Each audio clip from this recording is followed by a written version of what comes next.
qalbni kengaytiradigan, yurakni yozadigan, g'am tashvishlarni bulutini ketkazadigan amallardan bittasi bu sayohat.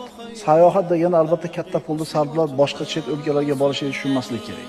Tog'larga chiqib ketish, o'rmonlarga rihla qilish, sahrolarni kezish, qirlarga sayr qilish, tabiatni qo'yniga chiqish. Tog' toshlarga nazarga solish, daryolarga bir tikilib o'tirishlik. Biz sayr sayohat deganda avvalambor shu nazarda tutyapmiz. Uyda dimlanib o'tira olmaslik. Birodar, iching torayib, asablaring taranglashib, yuraging siqilib, dod degan kelib ketadi ba'zida. Chidamay ketasan. Shart ishlaringni yig'ishtirda, do'konni ochma bugun, mashinangga o'tir, chiqib ket shahardan. Tog'ga chiqib ket, o'rmonga chiqib ket, yaylovga chiqib ket, sahroga chiqib ket. Bo'g'ilib, dimlanib, shaharda tutunni changini yutib o'tiravermasdan, ora-orada shunaqa qilib turgan. O'zingga bir kun dam olish ber.